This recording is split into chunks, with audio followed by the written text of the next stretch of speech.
Oi gente, tudo bem aí? O caso de hoje é sobre Bernardo Boldrini. Bernardo morreu com uma injeção letal, foi enterrado numa cova rasa com o corpo nu e em cima dele foi colocado soda cáustica e pedra. Taca a vinheta.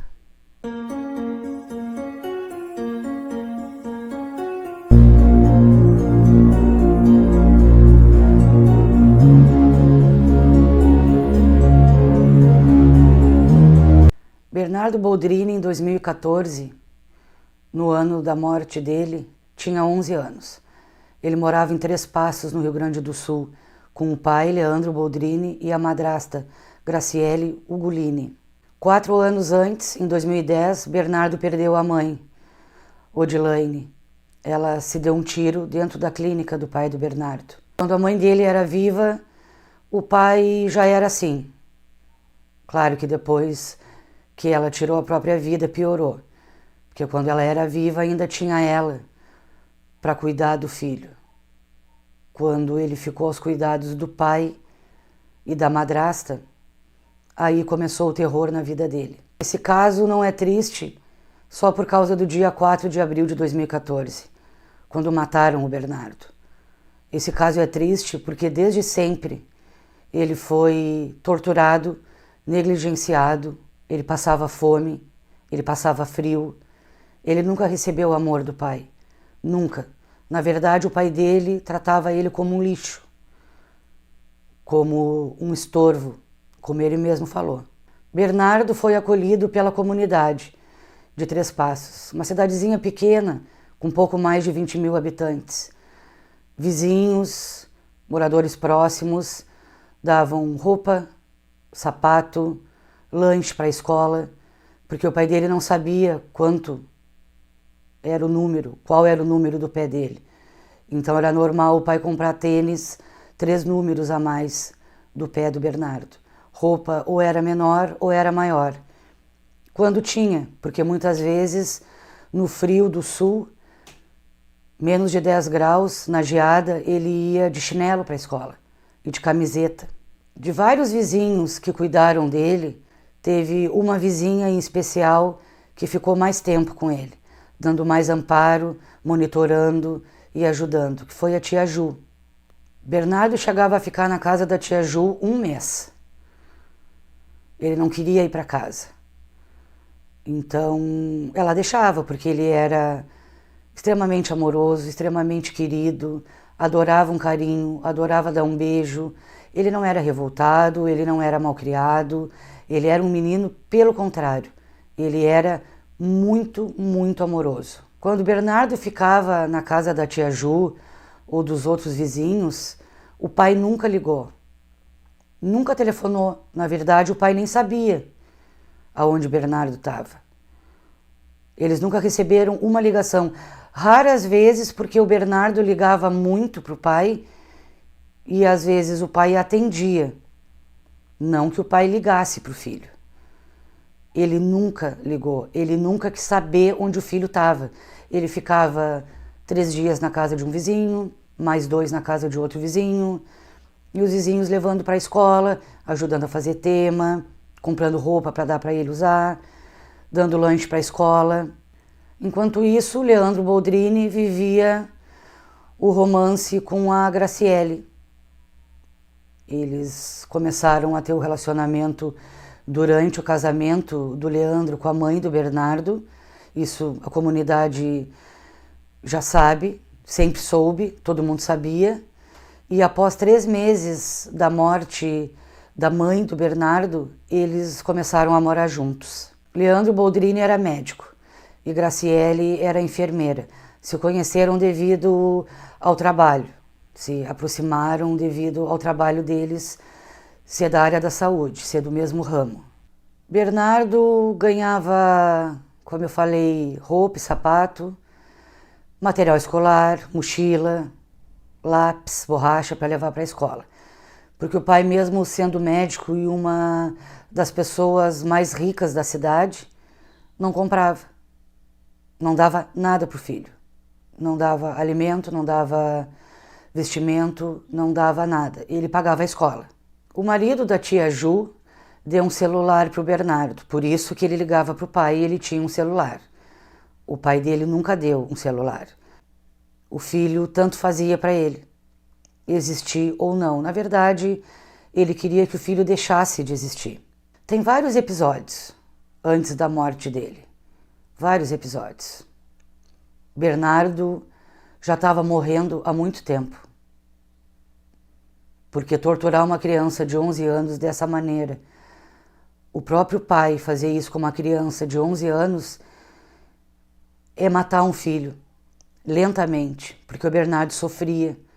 E ele nunca falou, nem para a tia Ju, que era a mais amiga dele, que era a casa onde ele mais ficava. Mesmo que a tia Ju perguntasse, ele não falava. Ele não falava mal do pai. Ele dizia que o pai dele era assim porque o pai dele estava salvando vidas. Não que não amasse ele, é porque o pai dele não tinha tempo. Provavelmente era o que ele escutava, que o pai dizia. E provavelmente também ele sabia que era mentira. Mas por amar tanto o pai, ter paixão pelo pai dele, ele reproduzia essa frase. O meu pai está salvando vidas, por isso que ele não me ligou, por isso que ele não veio, por isso que ele não pôde comprar roupa para mim, por isso que ele não pôde fazer. Ele nunca falou mal do pai dele. São vários momentos, não tem como contar tudo. A história é muito grande, a história de tortura e abandono é enorme. Tem alguns pontos mais marcantes que me chamaram a atenção, como por exemplo quando o Bernardo quebrou o aparelho do dente dele.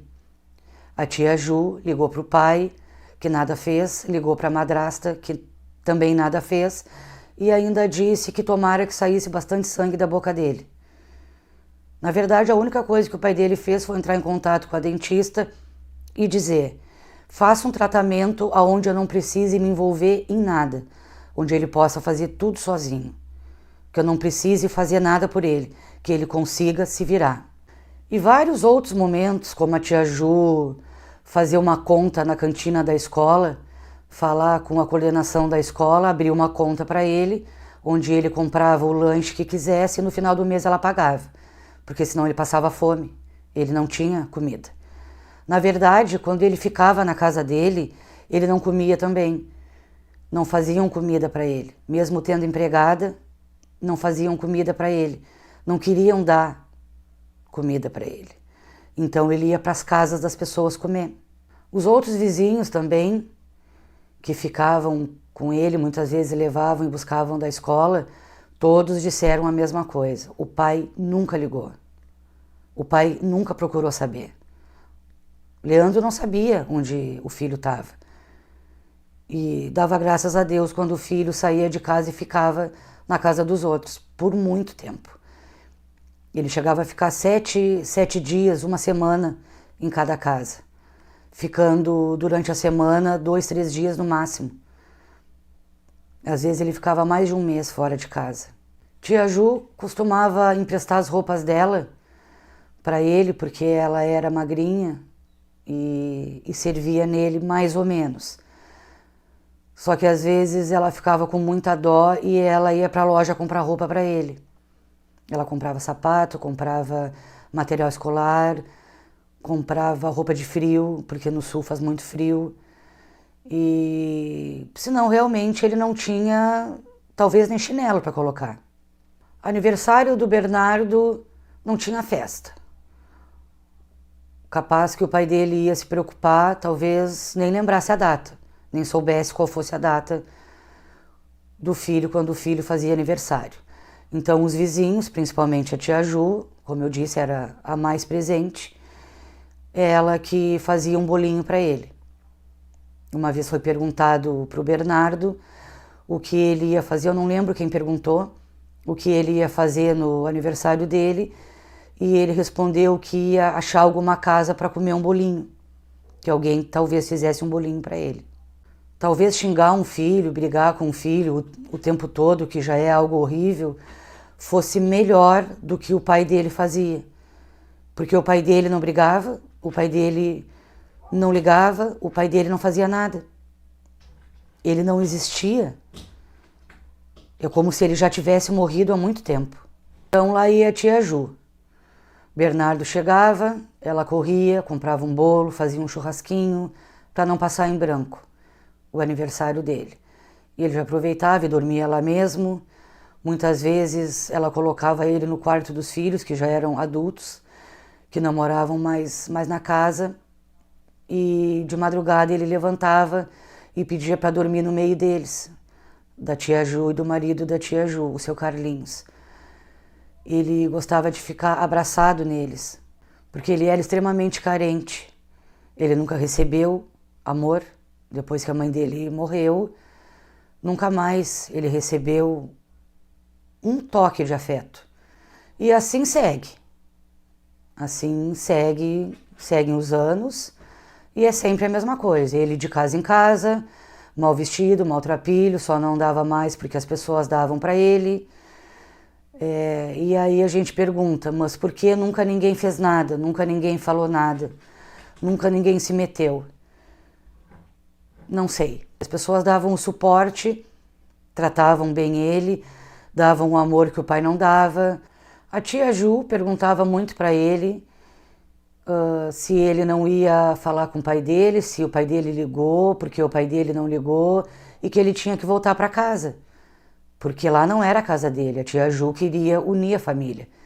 Ela não falava mal do pai, ela não falava mal da madrasta, ela não falava mal de ninguém, ela queria unir o Bernardo com a família dele, que isso era o correto a fazer. E o Bernardo sempre dando uma desculpa. A avó do Bernardo, a mãe da Odilane, tentou ficar com a guarda dele, mas foi negado. Também isso é outro assunto que não dá para entrar no mérito, porque é outra história também. Então eu só estou pincelando. E ela foi proibida pelo Leandro de ver o Bernardo durante 4 anos. Esse Leandro não queria o filho. Leandro não gostava do filho. Na verdade, o filho era invisível. Porque ele não aproveitou quando a avó materna quis ficar com ele e não deu a guarda para ele. Era uma maneira dele se ver livre, porque ele queria se ver livre do filho. E ele não fez isso, ele ficou com a criança, maltratando e torturando todos os dias. E ainda proibiu a avó de ver. Muitas pessoas se questionavam depois do que aconteceu, depois da morte dele, por que esses vizinhos que cuidavam dele, principalmente a tia Ju, não entrou com o pedido de guarda para ter a guarda dele? Foi como eu disse, ela não queria separar o Bernardo da família, ela queria unir a família. Ela não queria que eles ficassem brigados, ela queria o bem. Cada um pensa de uma forma, cada um às vezes erra, mas não é por mal, é porque está tentando fazer o melhor. Mas infelizmente aconteceu o pior. Graciele, a madrasta, ficou grávida. Então, aí sim, aí piorou. Aí tanto o Leandro quanto ela começaram a maltratar mais ele ainda, enxotar ele de casa. Aí piorou a situação. Bernardo era proibido de tocar na irmãzinha, filha da Graciele e do pai dele. Era proibido chegar perto dela. Ele tinha paixão por ela e não podia chegar perto dela. Quando a filha da Graciele nasceu, então o terror piorou. O terror, a tragédia piorou, a tortura piorou, foi para um nível absurdo. Bernardo apanhava do pai e apanhava dela, de cabo de vassoura. Bernardo era filmado, tem 2 vídeos que inclusive no tribunal do júri, esses 2 vídeos foram mostrados para os jurados. Um desses vídeos, Bernardo pede socorro durante 13 minutos. A Graciele filma. Acredita-se que primeiro ela bateu nele e ele pede socorro gritando absurdamente, pedindo socorro, e ela filmando. No outro vídeo, o pai filma. O pai deixa o filho de um estado deplorável, deixa o filho extremamente nervoso, agredindo o filho antes de começar a gravar o vídeo. Então, quando ele percebe que o filho está extremamente acuado, que o filho chegou num nível de tensão absurda, ele começa a gravar. Ele começa a gravar e Bernardo começa a pedir: não me grava, desliga, não me grava.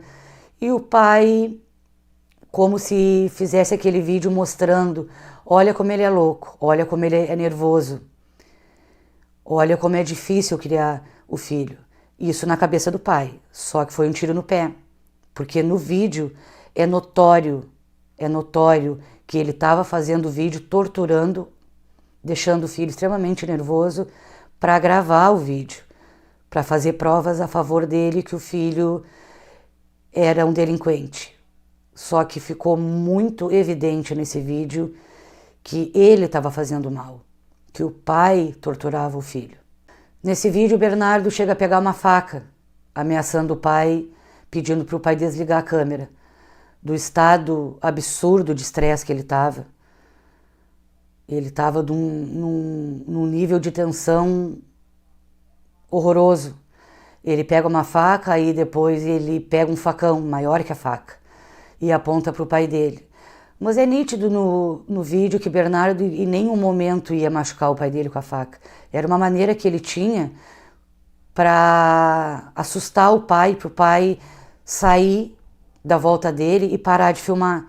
Ele só queria que o pai parasse de filmar. E o pai gravava, e o pai gravava. O vídeo é horrível. Nesses vídeos, então, mostra o prazer que eles tinham de maltratar, de fazer horrores, fazer maldades absurdas. Ele só tinha 11 anos, era uma criança, ele não era nem pré-adolescente, ele era uma criança de 11 anos. Chegou um ponto que Bernardo foi no fórum da cidade, foi falar com o juiz. Ele foi encaminhado para falar com o promotor da infância e da juventude. Ele chegou lá sozinho, no fórum, sozinho, ele não contou para ninguém, nem para tia Ju. Ele pediu pro promotor que ele não queria mais morar na casa dele. Ele foi ouvido, assistente social junto, ouviram, chamaram o Leandro para uma audiência depois. Eu estou resumindo bastante. Depois do Bernardo ser ouvido, onde ele foi sozinho no fórum, o juiz e o promotor chamaram o Leandro para fazer uma audiência, para ver o que estava acontecendo. Nessa audiência, de acordo com a lei, a justiça não tira a criança da casa. Os primeiros passos é pelo contrário, é manter a criança no seio familiar, em convivência com os pais. A princípio, a justiça manda a criança de volta para dentro de casa. Por isso que muitas vezes acontecem tragédias, mas é o que a lei manda fazer, então eles fazem o que a lei manda fazer. Então, nessa audiência, o Bernardo pediu 3 coisas para o juiz. Ele queria a chave de casa, porque ele não tinha a chave de casa. Muitas vezes ele andava na rua, vagando, e de noite ele ia para casa para dormir, para tomar um banho, para comer, e ele batia na casa e ninguém abria. O pai dele estava dentro de casa, e ninguém abria a casa para ele, de propósito. E ele ficava na rua, e aí ele achava uma casa de vizinho para ir. Então ele pediu a chave da casa, ele pediu lanche para a escola, porque ele passava fome, e ele pediu para brincar com a irmãzinha, que o pai e a madrasta deixassem ele brincar com a irmã e tocar na irmã, porque era proibido. Feito isso, tudo acertado, o Bernardo volta para casa. Tudo ia ficar bem, que foi conversado, e eles iam monitorar, e não ia acontecer o que aconteceu um mês depois. Depois de contar um pouquinho, eu falei só um pouquinho. Eu dei alguns exemplos só, tem muito mais. Do que era a vida do Bernardo, a tragédia que era a vida dele e que ele era matado todos os dias, porque isso é matar uma pessoa viva. A pessoa está viva e sofrendo, padecendo diariamente. Nós chegamos então no dia 4 de abril de 2014, quando Bernardo morreu com uma injeção letal.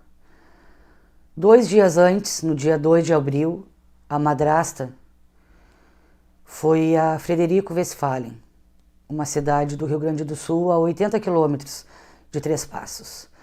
Ela foi conversar com a comparsa dela, uma amiga de infância, que era assistente social. Era Edelvânia Viganovics. Edelvânia não era casada e não tinha filhos. Ela morava em Frederico e aceitou ajudar a matar o Bernardo. Ela foi paga para isso. Graciele pagou R$6.000, com a promessa que no final daria um montante de R$90.000 para a compra de um imóvel. Edelvânia topou. Então, no dia 2 de abril, as duas foram procurar na cidade qual seria o melhor lugar para cavar a cova do Bernardo. Elas tentaram cavar e não conseguiram, não tinham força. Então Edelvânia pediu para o irmão dela, Evandro Virganovics, cavar a cova. E ele aceitou. Acredito que ele não ganhou nada por isso, pelo menos não foi mencionado no processo que ele tenha ganho algum valor por ter feito isso. Só que antes das tratativas com a Edelvânia, com essa amiga, Graciele tentou em 3 passos convencer uma amiga a ajudá-la. Ela chegou para essa amiga e disse que o Bernardo só não estava dentro de um poço ou de um buraco porque eles não tinham um sítio, eles não tinham onde colocar, porque o menino era doente, era furioso, era bravo, queria matar eles e começou a falar horrores de coisa. E essa amiga da Graciele disse que ela estava louca, que pelo amor de Deus, o que ela estava falando, ela não podia falar isso, que ia matar uma criança. Então Graciele se deu conta que ela não ia topar. Ela veio com esses assuntos de longe, rondando essa amiga para ver se ela dizia, tudo bem, eu te ajudo. Só que não deu certo. Essa amiga, pelo contrário, ficou chocada. Então ela foi atrás de outra amiga e Edelvânia topou. Com tudo pronto e esquematizado no dia 2 de abril, elas só tinham que levar Bernardo a Frederico Westphalen para cometer o crime. Então Graciele disse para o Bernardo que ia levar ele para comprar um aquário. Ele tinha paixão por aquário, ele tinha paixão por peixes. Então ela disse que ia levar ele lá para comprar esse aquário e para se benzer, para ele ficar mais calminho. E numa benzedeira. Em cidade pequena ainda existe muito isso. Para ele ficar mais calmo, para a família ficar melhor, para tudo dar certo. E o Bernardo acreditou e foi extremamente feliz, muito contente. Claro que se ela só chamasse ele para ir, ele não iria, porque ele não gostava dela, porque ela maltratava ele. É tudo isso que eu contei para vocês que eles faziam. Então ela foi no ponto fraco. Ela persuadiu a criança, enganou a criança com algo que ele gostava muito. E ele, com a inocência de uma criança de 11 anos, acreditou e foi. Antes de irem para Frederico, eles fizeram um almoço em família. O Leandro, a Graciele, o Bernardo e a irmãzinha. Deixaram até o Bernardo pegar a irmãzinha no colo, algo que nunca aconteceu. Ele não podia olhar para a irmã. E ele tinha loucuras por ela, ele amava ela demais. Então eles deixaram o Bernardo pegar a irmã no colo, brincar com ela, fizeram um almoço, deixaram ele comer, porque Bernardo não podia usar a piscina da casa. Eles moravam numa casa enorme, numa casa linda, onde tinha tudo de conforto e de luxo. Ele não podia usar a piscina, o pai dele tinha vários carros caríssimos, importados, ele não podia entrar nos carros, era proibido. Ele não podia fazer nada na casa, e nesse dia eles deixaram.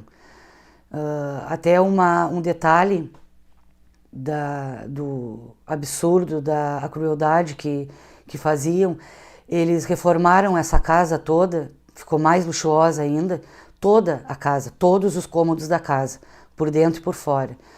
A única peça que não foi reformada foi o quarto do Bernardo. Eles deixaram com os móveis antigos da casa, quando o Leandro comprou. Eles não reformaram nada, não compraram uma cama nova, não pintaram a parede. O quarto dele se manteve exatamente como era antes do Leandro comprar essa casa. Graciele então pega Bernardo e vão para Frederico encontrar Edelvânia. com a promessa de comprar o aquário. Passaram um almoço maravilhoso em família, Bernardo extremamente feliz. Foram para a estrada. Na estrada, ela já tinha dado para ele um remedinho para ele ficar calmo, um calmante. Na verdade, esse remédio em comprimido não se dá para criança, pelo que eu vi, é só uso adulto. Então ela deu um remedinho para ele ficar tranquilo. Durante o percurso, o trajeto de Três Passos para Frederico Westphalen, a Graciele levou uma multa por excesso de velocidade. Chegaram em Frederico. Foram até a casa da Edelvânia. Graciele foi com a caminhonete caríssima que o marido deu. Ela estacionou a caminhonete na frente da casa da Edelvânia e pegaram o carro da Edelvânia, os três. Os três se dirigiram para o meio do mato, o local escolhido para desovar o corpo do Bernardo. Bernardo já tinha tomado o medicamento para ficar calmo, então Graciele pegou uma injeção com esse medicamento, só que na forma líquida, injetável, e deu uma dose cavalar. Graciele e Edelvânia deram a injeção letal no Bernardo. Foi feito depois a perícia, ele não foi enterrado vivo. Ele morreu antes de ser enterrado. Para ninguém descobrir o corpo na cabeça delas, na cabeça perversa delas, elas tirando a roupa e colocando soda cáustica em cima do Bernardo, o corpo ia se desintegrar. E aí elas colocaram pedras também, não sei porquê, as pedras, talvez para fazer efeito mais rápido, a soda cáustica na cabeça delas.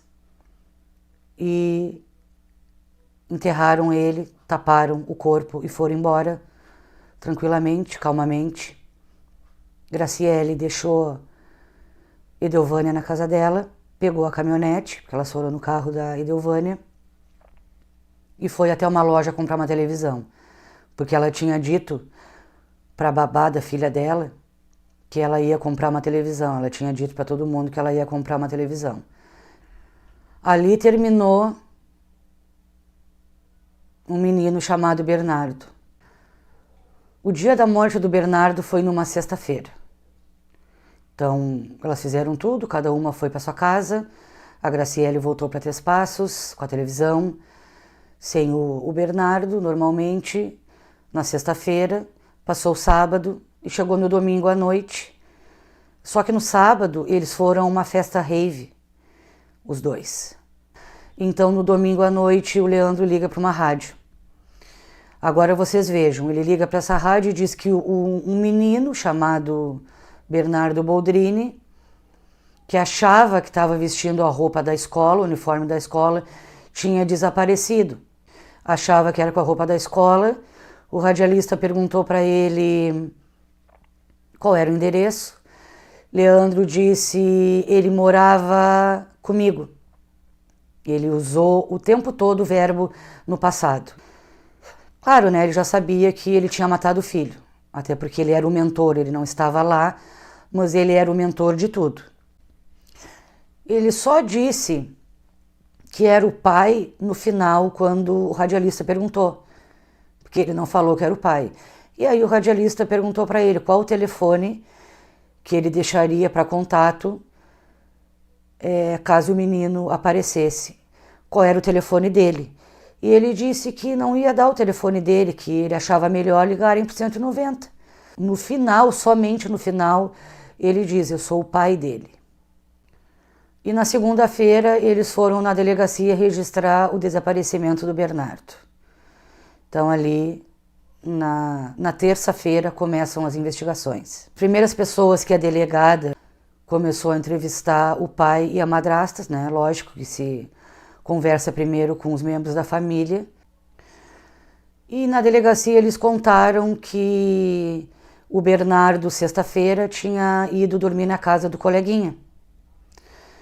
E como era costume do Bernardo fazer isso, sumir, a cabeça deles era tão doentia, eles estavam tão acostumados com isso, principalmente o pai dele, que ele achava normal ele falar para a delegada que o Bernardo era acostumado a fazer isso. E tanto é que ele ligou para a casa desse coleguinha na sexta ou no sábado. O pai desse suposto coleguinha atendeu, onde isso quer dizer, supostamente ele ia ficar o final de semana, e disse não, ele não está aqui. Esse pai estranhou, porque às vezes que Bernardo ficava lá, como eu disse, ele ficava na casa dos outros 3, 4 dias, o Leandro nunca ligou. E nesse dia o Leandro ligou para saber se o filho estava lá. O pai desse menino estranhou de pronto. Não estava entendendo porque ele tinha ligado. Porque se esse pai não levasse o Bernardo até a casa, o Bernardo ficava lá pro resto da vida. Então eles contaram isso para a delegada, e a delegada, num primeiro momento, ia trabalhar com as hipóteses de sumiço por conta própria, que o Bernardo sumiu porque quis, sequestro, suicídio. Só que em seguida a delegada deu conta que talvez não fosse nenhum desses casos e fosse sim um homicídio. Os depoimentos contraditórios, a frieza, primeiro que chamou a atenção da delegada e fez ela ir para a linha do homicídio, foi a frieza deles, principalmente a do pai. Tanto é que quando ele chegou na segunda-feira, no dia 7 de abril, ele falou para uma enfermeira ou para a secretária, eu não sei se ele foi para o hospital ou para a clínica, quando ela perguntou como é que vai ficar a sua agenda agora, que o seu filho está sumido, e ele disse normalmente, vou trabalhar normalmente porque é a vida que segue. Graciele contou então o trajeto, que foi com essa amiga, e que tinha levado uma multa na estrada, e essa delegada foi procurar essa multa, foi falar com o policial que deu a multa, e esse policial disse que viu o Bernardo dentro da caminhonete indo para Frederico. E a Graciele disse que foi na loja tal comprar a televisão, disse isso para a delegada também. Então a delegada vai até Frederico, pede as imagens dessa loja e vê somente a Graciele. Ela não perguntou o preço, ela não escolheu marca, ela só apontou e pegou a televisão rápido para dizer que tinha comprado a televisão. E não tinha nenhuma outra pessoa com ela. Então a delegada perguntou, mas onde é que estava o Bernardo? Porque pelas imagens tu estava sozinha, o Bernardo não estava junto contigo. Então aí entra a Edelvânia, porque a Graciele disse que ele estava com uma amiga na praça esperando. Então agora temos outra pessoa, a Edelvânia. A delegada imediatamente chama a Edelvânia e já pede um mandado de busca na casa da Edelvânia. Para a delegada, ela só tinha que ver o modus operandi, ela só tinha que ver a dinâmica do crime, mas já estava claro para ela que eles tinham matado o Bernardo. Eles vão na casa da Edelvânia, conversam com ela, e ela diz que foi ver a amiga dela e que, na verdade, a Graciele veio para Frederico porque foi encontrar com um amante. Depois eles foram falar com esse suposto amante, essa pessoa nem estava lá na cidade.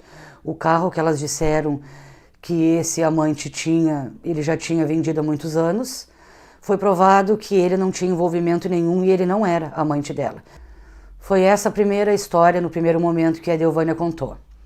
Quando a polícia estava dentro da casa dela, um policial, por acaso, viu, são detalhes que ajudaram muito a investigação. Um policial viu a Edelvânia tentando esconder um papel embaixo do sofá. É tão burra, tão... Além de ser um ser desprezível, abominável, é burra, porque na frente da polícia ela tentou esconder esse papel embaixo do sofá e a polícia me dá aqui que eu quero ver, que papel é esse? Era um contrato de compra e venda de um imóvel. O imóvel que, mais para frente, ela iria receber o valor de 90 mil para quitar esse imóvel. De primeiro momento, ela foi paga com 6 mil reais. A Graciele pagou 6 mil reais para ela. Como é que a polícia sabe disso? A polícia pegou esse contrato, foi até a construtora, porque ela comprou esse imóvel na planta, E por acaso o filho do dono da construtora estava na obra. E ele disse, sim, conheço, inclusive ela esteve aqui, dia tal, e me pagou R$6.000 em dinheiro. Continuam as investigações. A polícia chama de novo Leandro e Graciele, eles dão outros depoimentos, Edelvânia também, até que num depoimento da Edelvânia, ela simplesmente conta tudo. E disse que fez isso porque ela foi ameaçada, porque a Graciele ameaçou ela, disse que tinha dinheiro e que se ela não ajudasse, que ela ia matar a Edelvânia e a família dela. Que ela não matou o Bernardo, que ela só ajudou a enterrar o corpo, a cavar o buraco. A delegada chama o casal, Leandro e Graciele, e diz para eles, a tua amiga contou tudo. Todos foram presos imediatamente, provisoriamente, para continuar as investigações e a polícia fazer, como eu disse, toda a dinâmica, colher todas as provas para fazer o inquérito e terminar o inquérito. Eles negaram, Leandro com a maior frieza negou, Graciele também negou, todos eles foram presos, até que Graciele conta a versão dela. Graciele diz que foi sem querer, que ela deu o medicamento, que ela não deu o medicamento injetável, que ela deu o comprimido e que matou ele sem querer, que a dose foi muito alta. Por quê? O Bernardo era medicado pelo próprio pai com medicamentos fortíssimos durante a vida dele.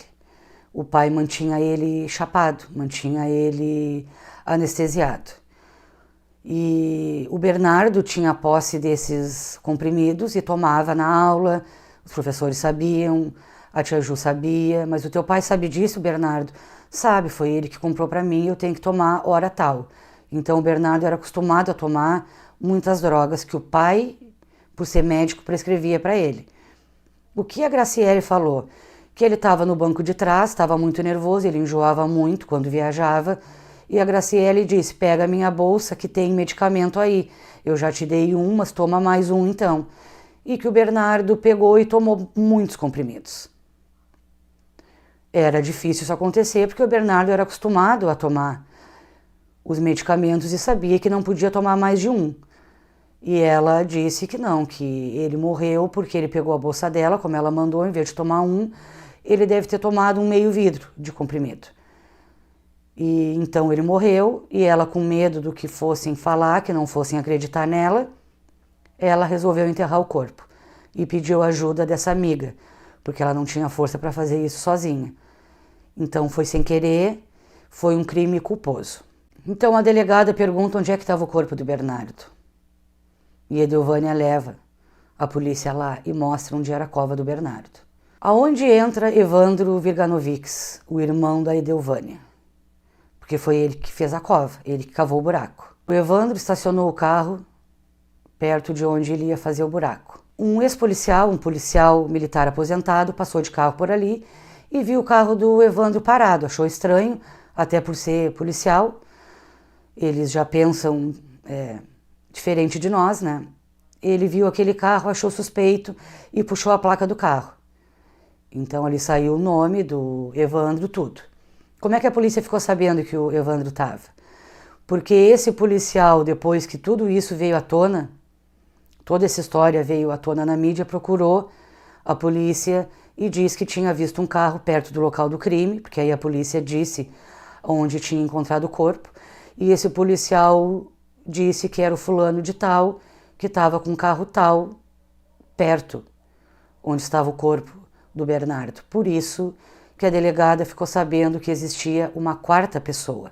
Claro que Evandro também nega, diz que não sabia de nada, que ele estava de férias pescando. Então, presos desde 2014, o Tribunal do Júri, depois de concluído o inquérito, o Tribunal do Júri ocorreu em 2019. Eles já estavam há 5 anos presos. O Tribunal do Júri foi um fiasco no que diz respeito aos assassinos.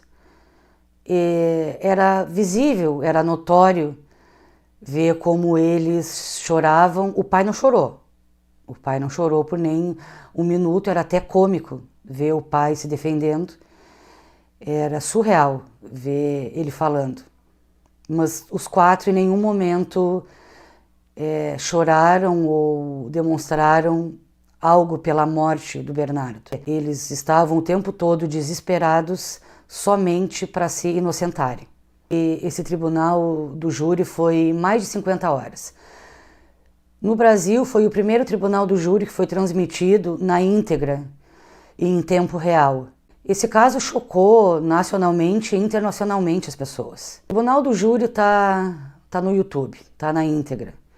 Tem tudo ali, caso vocês queiram ver. Claro que eles foram condenados por unanimidade, porque as provas eram cabais. Eram provas testemunhais de pessoas idôneas, de pessoas que conviveram, que viram, provas materiais, então não tinha muito que a defesa fazer. Então eles foram condenados, o Leandro por quase 34 anos, a Graciele por quase 35 anos, condenada, a Edelvânia condenada por quase 25 anos e o Evandro por quase 9. Todos eles estão presos e somente o Evandro que vai continuar preso, mas no regime semiaberto, porque como ele pegou só 9 anos, ele cumpriu 5, então ele já pode ir para o semiaberto. Se eu não me engano, daqui 9 anos eles podem pedir liberdade condicional. O regime semiaberto. Isso não quer dizer que a justiça vai conceder. Gente, esse caso, eu tentei fazer um resumo do resumo, porque ele é complexo demais. Eu assisti, na época, em tempo real, o caso, e agora eu estudei de novo, eu vi muitas horas de tribunal do júri, porque tinha algumas datas que eu não me lembrava, algumas coisas que eu não me lembrava, para trazer esse vídeo para vocês. Então, eu não estou aqui para fazer juízo de valor sobre as pessoas não terem comunicado à polícia do que acontecia com esse menino, dos maus tratos. Mas peço para vocês comentarem aqui embaixo o que vocês acham. Se alguém tivesse feito alguma coisa antes, tomado alguma providência, isso não teria acontecido? Isso poderia ter sido evitado? Eu nem digo a morte, eu digo já antes, lá no começo, a tortura que essa criança sofria. Talvez se alguém tivesse feito alguma coisa, eu não estaria contando essa história hoje. O que vocês acham? Comentem aí embaixo, se inscrevam, deixem um like ou dislike e até o próximo vídeo.